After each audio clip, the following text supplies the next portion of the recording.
Krai Andrey is the leader of the world's strongest clan, the Grieving Soul, and he is widely respected for his wisdom and power.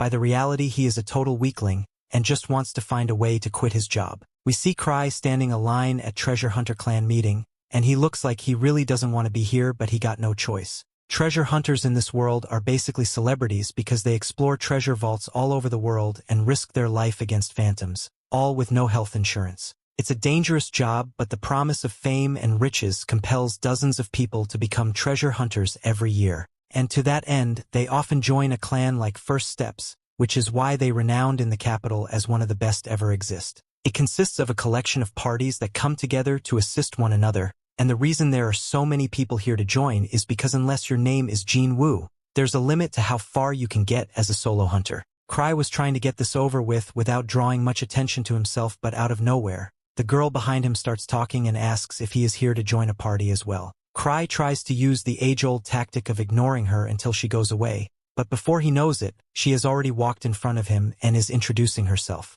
Her name is Ruta and she's a level 3 hunter, so she extends a hand to Krai, but he refuses to shake hands with her, although he does give her his name. Ruta is disappointed that Krai didn't shake her hand, but she gets over it and starts talking about herself some more. She has been so hunting until now, but she came across a vault called the White Wolf Den, and she couldn't handle on her own, so she wanted to come to join a party. Just then the man in front of them turns around and tells Ruta that she should be try and take on vault as dangerous as the White Wolf Den, while she's still only level 3. He smirks and calls her an inexperienced amateur because even if she's level 3, she's still basically a beginner compared to the other professional hunters out there. As the argument gets more heated, Ruta becomes really angry and Krai really wishes he had stayed home so he wouldn't have gotten involved with them. Ruta pulls out her knives as about to attack the man, but before she does anything, a guard comes over and reminds Ruta that these aren't the streets of London. So she keeps this up, she's going to be banned from the clan meeting. She realizes she lost her temper for a moment, so she puts her knives away and apologizes for the outburst. All or Krai tries to act like he's not here.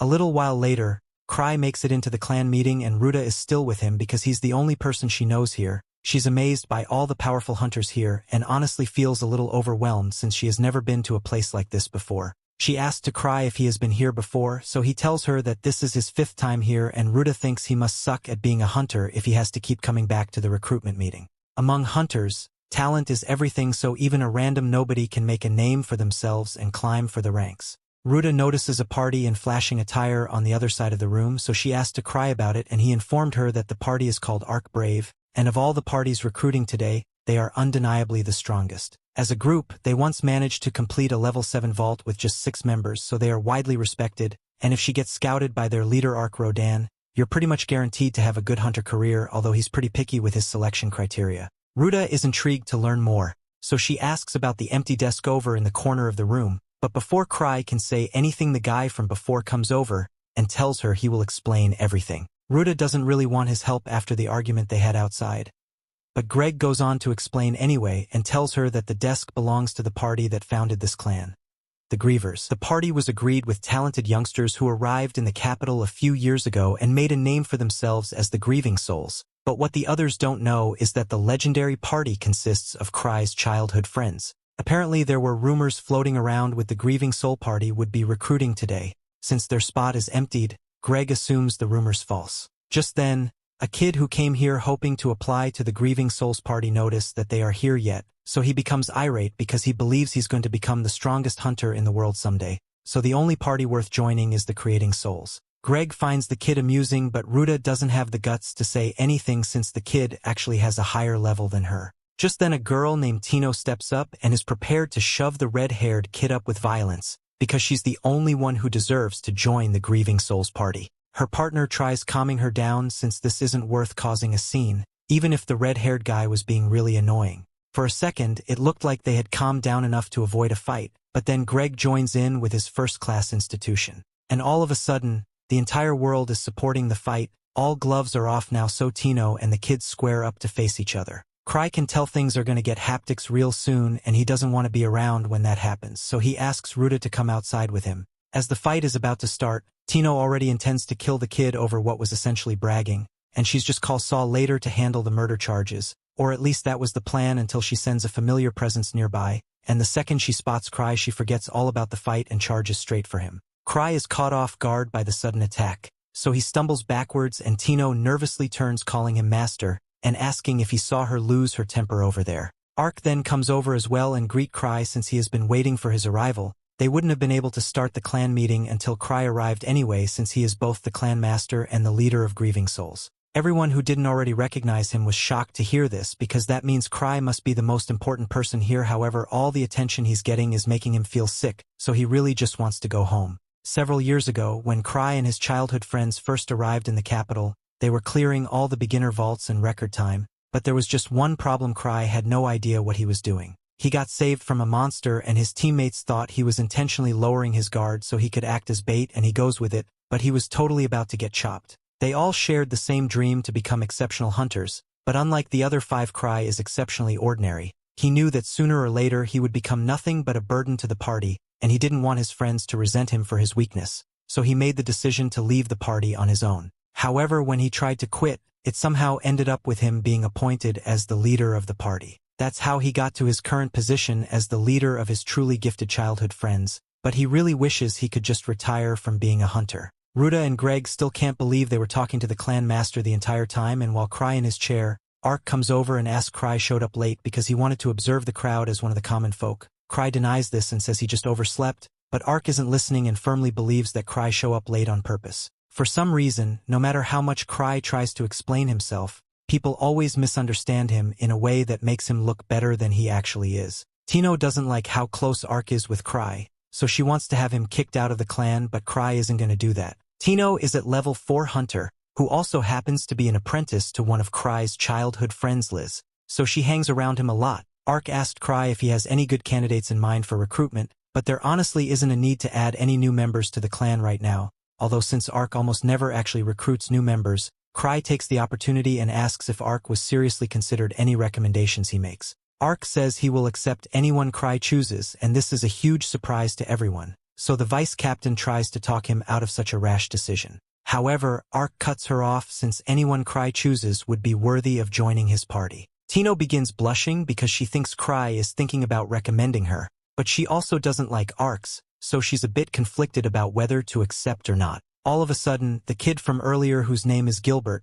by the way, comes out to the front of the crowd and he is totally ready to beg, if that's what it takes to be accepted by Krai. Krai tries thinking about whether Gilbert would be a good choice or not, but he quickly gives up because he is a terrible judge at character. He has no idea how to tell if someone will become strong in the future, so he decides to lead up to pure luck. He tells Gilbert that he is willing to recommend him, but he has one condition before that. As a hunter, the most important thing is to make sure you always win. If he lacks strength, he will end up putting his party members in danger, so Krai wants him to demonstrate that he has the ability to always win. Also, since Krai began his career as a hunter, he has never lost before, although that's because he has never actually been in a real fight. Anyway, Krai takes off one of his ring artifacts and announces to every hunter here that the first person to present this ring to Ark would be accepted into his party, and with that he tosses the ring into the wild to watch the chaos unfold. The first one to get the ring is Gilbert, but that doesn't last long because none him a second later, Tino jumps down at him and knees his face so hard that he gets sent all the way across the room.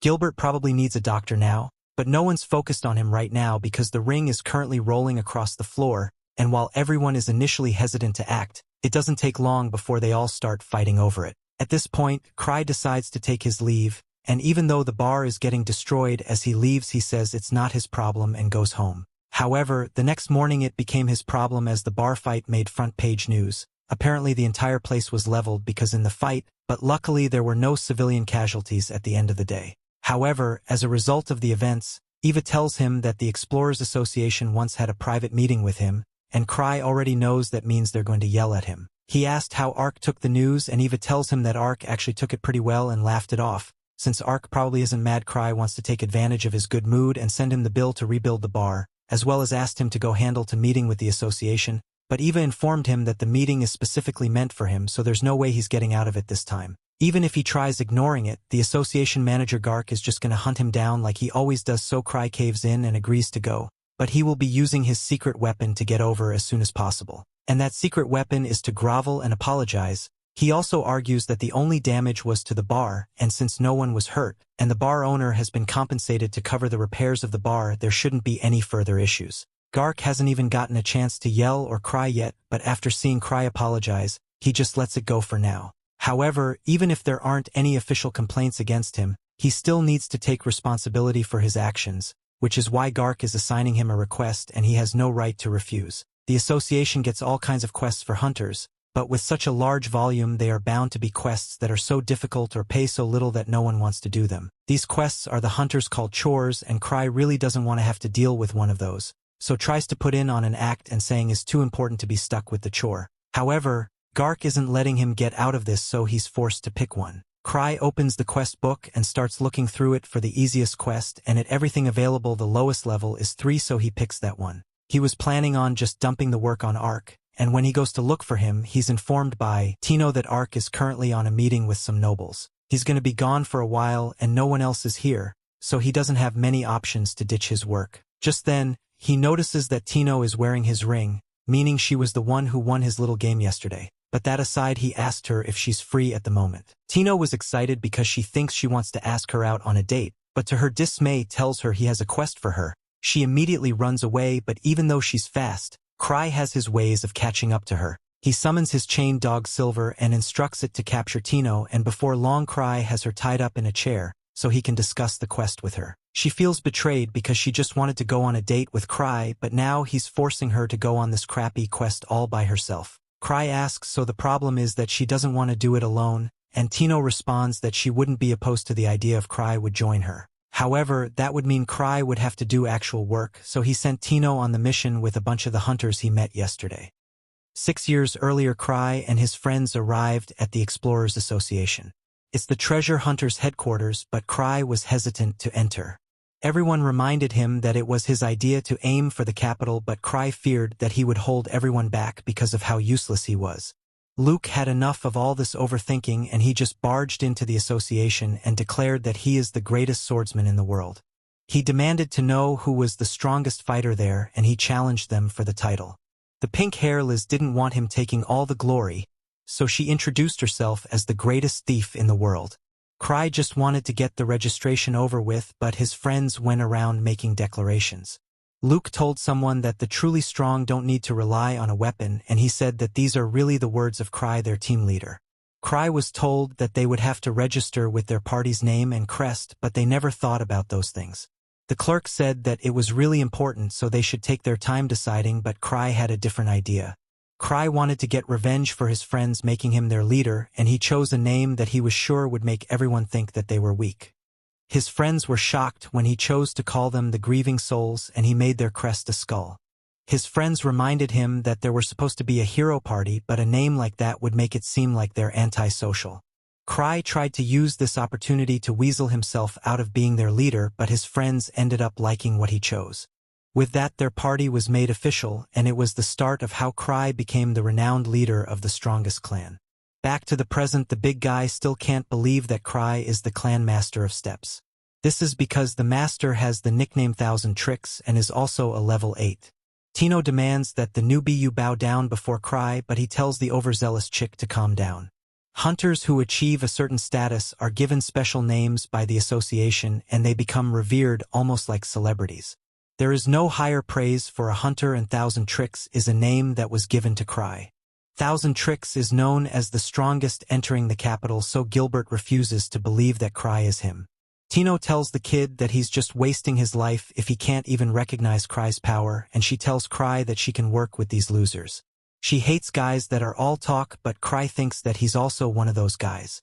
Krai doesn't consider himself to be the strongest in the capital, and he only became known as that because his friend shouted it to everyone. Gilbert refuses to party up with Tino as well, but it's because he doesn't want to listen to a guy that's lying about being level 8. Greg tries to remind him who he's picking a fight with, but Gilbert just can't believe that Krai is the leader of the strongest party. An argument breaks out between newbies, so Krai decides to just give up on convincing Gilbert. Greg and Ruta are on board, so Krai tells Tino to get another guild member to help her if she needs it. Tino cleverly tries to choose Krai, but he quickly shuts her down. That's all settled, but out of nowhere Gilbert challenges Krai. He refuses to listen to anyone weaker than him, so if Krai can beat him, then he will go with Tino. Krai accepts the challenge, but he sends Tino to find in his place. Tino early points out that the kid was being rude to the master, so it's time for her to rain divine punishment down upon him. Tino stretches before the fight, but Gilbert is eager to get his rematch. Gilbert insists on fighting Krai next, but Krai doubts that he will even come close to beating Tino. Gilbert isn't shocked to hear that Tino was level 4 just like him. Tino admits to being garbage compared to Krai, but she is confident that she will win the fight easily. Tino even decides to hold back so she doesn't kill Gilbert by accident. The other rookies are kind of worried about Tino though, because thieves aren't so great at head-to-head combat. Krai, on the other hand, knows better. Tino has plenty of experience fighting humans and she achieved level 8 solo, so she is likely way better than Gilbert. However, Krai is slightly concerned about Gilbert's relic. It's called the Purgatorial Sword, and it might be able to tip the scales in Gilbert's favor. Just then, Gilbert shocks everyone as he throws his powerful sword aside. He refuses to let anyone underestimate him, and he declares that he doesn't need a weapon to defeat an unarmed female. A swordsman throwing his sword away seems pretty stupid to Krai, but at least now the fight can come down to sheer ability. Tino prepares for battle, and she manages to convince Krai to take her for ice cream when she wins. Tino starts the fight off by surprising Gilbert with her amazing speed, and her kick sends him flying. Gilbert isn't ready to give up, but puts him in a lock and reminds him that she was holding back a lot. She offers to have mercy on him, but only if he worships Krai as a god from now on and prays to him 3 times a day. She also demands for him to bring her tributes that she can pass on to Krai. Gilbert loses his mind with anger as he won't be made a fool of, but Tino instantly silences him. Tino credits Krai for helping her get so strong, but he doesn't think he really did anything. The others are shocked by how strong the steps are, and Gilbert can only wallow in his failure. He always knew that he was born to be a hunter. He wielded a sword at a young age, and he quickly surpassed adults with his skill. He eventually came to the capital, where he joined the party and cleared several treasure vaults. Gilbert was really proud of himself, and he began to believe that he was the best. Tino now tells him that he should try using his sword if he wants to keep fighting, but Gilbert refuses. Tino mocks him for his pride and points out that it's all for nothing if he ends up losing his life. Gilbert realizes that she is right, because he would have been long gone if this was a real fight. Gilbert is surprised when Krai correctly guessed that he left his party because he was too strong for them. Krai says that the same thing happened with his party, but he thinks about how in his case his friends didn't abandon him. Unfortunately, Gilbert takes this the wrong way. The Grieving Souls is a group of elites who stand out even above all the greatest parties. So Gilbert is shocked because he thinks that Krai has been showing mercy to his teammates by staying with them even though he is far stronger than them. Krai shocks Gilbert when he touches his sword, activating its power, and Krai able to tell what it does. It causes elemental damage, and it gives improved the attack range. Gilbert can't believe his eyes because he has never seen anyone handle the Purgatorial Sword so easily. That isn't all, as Krai has created a flame that even he has never been able to achieve. Krai did all this without even touching the hilt of the sword. Gilbert's frustration built as his ego was destroyed, and he called Krai a monster. We then learned that mana material is said to be the core substance of this world, and treasure vaults are a phenomenon where mana material is condensed. This creates alternate worlds inside the vaults based on memories extracted from the core of the world. The White Wolf's Den is one of these vaults, and it's the one Tino is going to. It was inhabited by silver moon wolves, but this monster was eradicated due to uncontrolled hunting of its fur. The vault eventually appeared and sorted a blood-soaked wolf phantom. Krai is glad that he didn't go himself, but he is sure that Tino and the others will be fine. It's only a level 3 vault, and there are 4 in her party. Later, Krai thanks Eva for telling him about Gilbert leaving his old party because it really allowed him to surprise the kid. Eve heard about Krai antics earlier, and he explains that the sword was a type of relic that he can control easily. Krai really loves relics because their infinite variety of shapes and uses make them fun to collect. Also, they allow someone like him to create miracles. Krai wonders if he could buy the Purgatorial Sword from Gilbert, but Eva hates his reckless spending. She thinks that Krai has plenty of relics like it already, but Krai points out that they are all vastly different. They might look similar, but they have their own personalities and they do different things. Krai is seriously addicted to collecting them, and Eva has heard that he has been taking out loans to buy them. Despite the gravers raking in tons of cash, Krai is a serious delinquent and he has borrowed a considerable amount of money. The Gravers' profits are split evenly amongst its members regardless of contribution, so even Krai, who doesn't do anything, gets loads of money. The relic addict goes to get his precious relic charged, and he is told about a rumor saying that a phantom has appeared on a nearby road. It destroyed an entire guarded caravan along with 3 level 3 guards. This means that it must be pretty strong, so the Knights of the Third Order are recruiting for an extermination party. Krai is shocked to learn that it happened by the White Wolf's den, and the vault is now crawling with wolves. Krai convinces himself that it's only a rumor, and even if it isn't, Tino was strong enough to handle anything. Of course, the rumor continues because the monster is inside the wolf's dens are apparently getting stronger. The association is even talking about changing its level. Krai continues to brush it off, but the rumor also says that a level 5 party has gone missing in the area. This shocks Krai, so he checks the fact sheet for the chores he chose. It does indeed reveal that the party in need of rescue is level 5, and Krai regrets never actually reading the sheet. The pair he is talking to is shocked to hear that Krai sent the level 4 Tino. 2 of all were level 5s have gone missing, but Krai says that it will be good practice for her.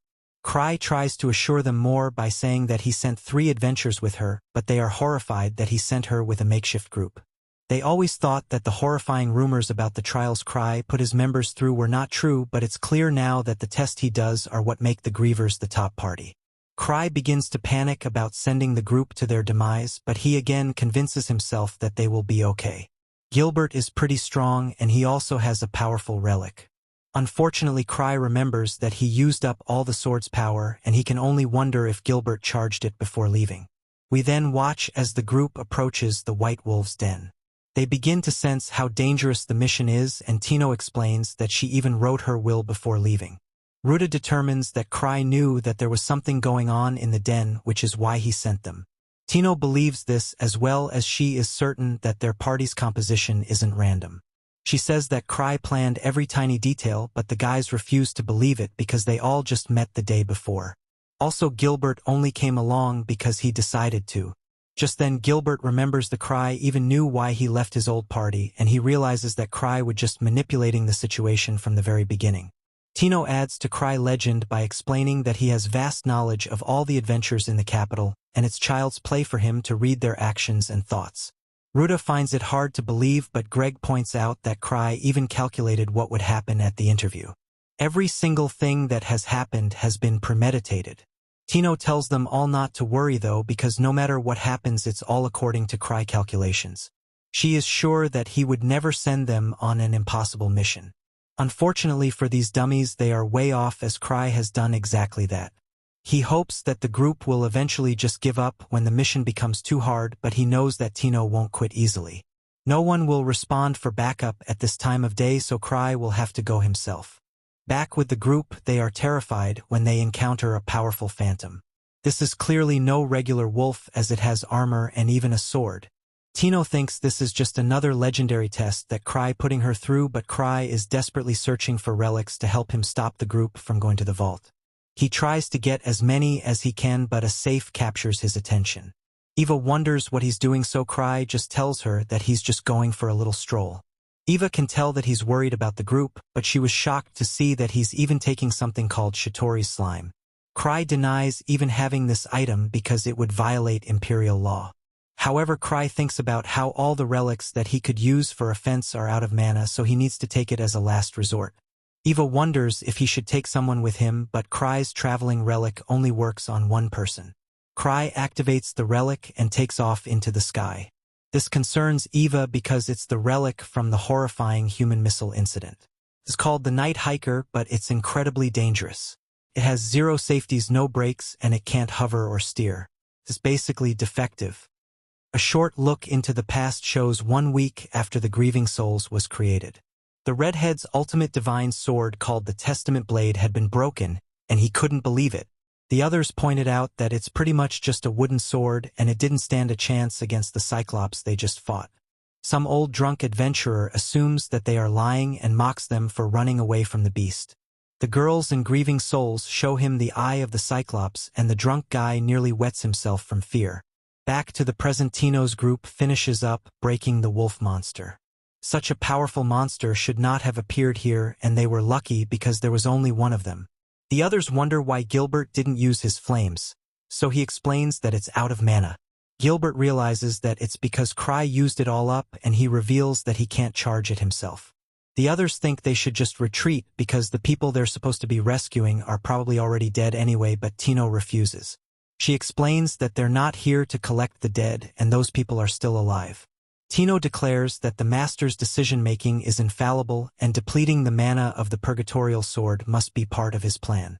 She figures that Krai just doesn't want them to rely on relics. They eventually arrive at the White Wolf's den, and they find that the wolves they are much larger than usual. The den was created for the original wolves that were much smaller, so these big ones are kind of cramped inside. This means that it would be best if they rush into fight inside instead of letting the beasts have more room outside. Gilbert plans to go in first, but Tino insults him several times and even calls him a stupid idiot. It's her duty to keep everyone alive, and rushing in is the dumbest thing she has ever heard. Krai is obviously testing to see how she performs as a leader, so she must keep everyone alive.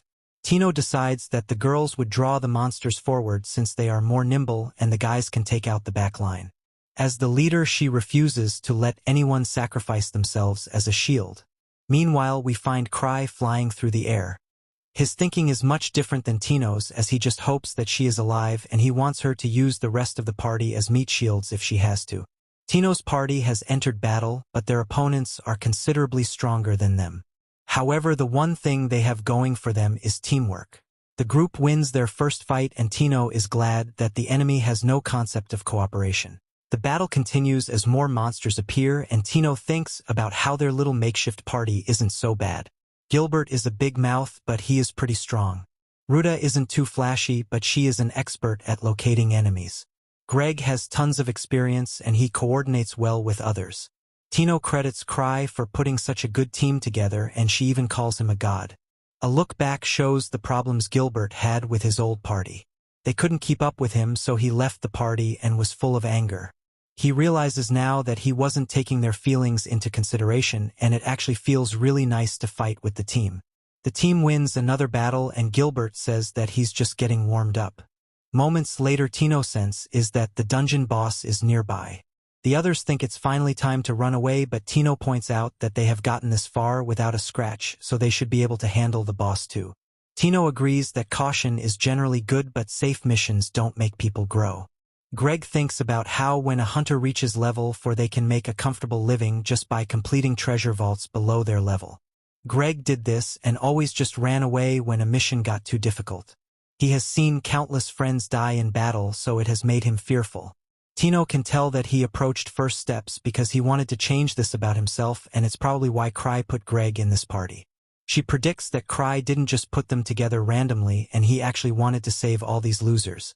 She declares that Krai doesn't just do things without a good reason and everything is going according to his perfect plan. Ruta is now a believer, so she wants to know what Krai's reason for picking her was, but Tino assumes that he just picked her because of her very large plot points. Up in the sky, Krai fears that he's too late to stop Tino from entering the vault. He panics because this flying relic is way too out of control and he curses the person who made it. It's so crazy and out of control that it sends Krai flying straight into the vault. Inside, Tino's group is horrified when it encounters the boss because it's just way too big. They all run for their lives and of course Greg wonders if now's a good time to retreat. Tino refuses to give up on one of Krai trials and she comes up with the plan. The boss isn't wearing a helmet, so she identifies it as the boss's weak point.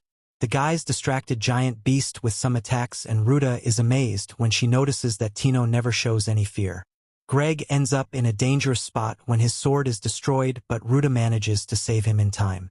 Tino shows her amazing skills as she closes the gap with the furious monster and stabs him right in the neck.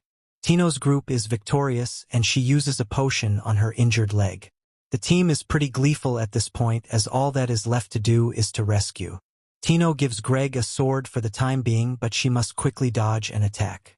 Everyone is then horrified when more bosses appear and they fear that they won't be able to defeat so many.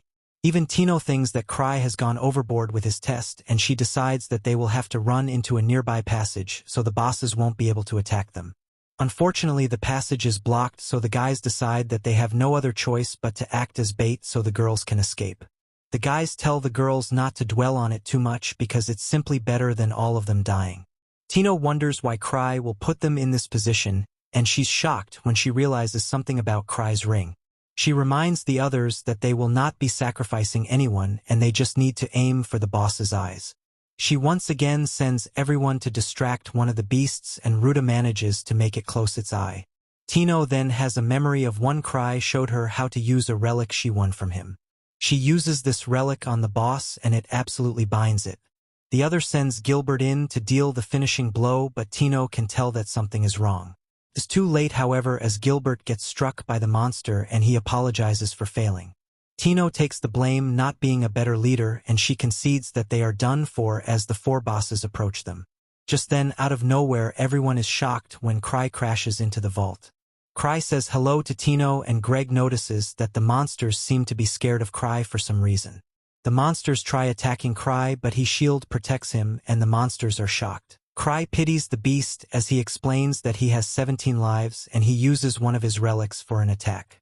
This attack is incredibly powerful as it lights up the entire cave and Greg is shocked to see what a level 8 looks like. Krai wonders why there are so many terrifying-looking monsters here because this is supposed to be a level 3 vault. The rest of the group is shocked to see that the boss monster survived Krai attack, but Krai knew that that would be the case because shooting rings are not that powerful. The rest of the team panics as the other bosses closing on Krai because they have swords and guns for weapons. Krai, on the other hand, isn't too worried as he thinks about how he brought 17 safety rings with him.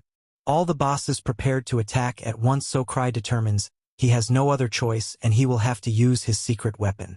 The monsters are horrified when he takes his necklace off and drinks something from the vial. Krai uses the vial to create a smokescreen and he tells the others to run for their lives. They are moving pretty slowly, so Gilbert assured that they will be caught. Ruta reminds him that Tino was injured, so that is why Krai is purposely moving slowly behind them. This isn't the case, however, as Krai is actually just a really slow runner. Tino also thinks he's doing it on purpose to protect her, and she thinks about the first time they met. Tino was being bothered by some thugs, but the grieving souls appeared to save her. Tino wanted to join the grievers ever since then, and that is when she began her admiration for Krai. Everyone thanks Krai for coming to the rescue and they credit to Tino for keeping them alive for so long.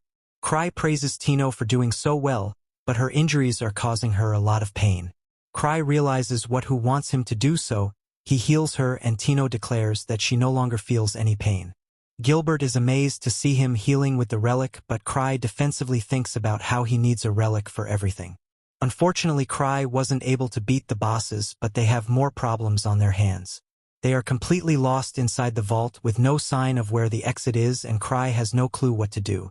And with that, we have come to the end of this part. Stay tuned for next part. Don't forget to subscribe to the channel and activate the notification bell to receive all the latest updates.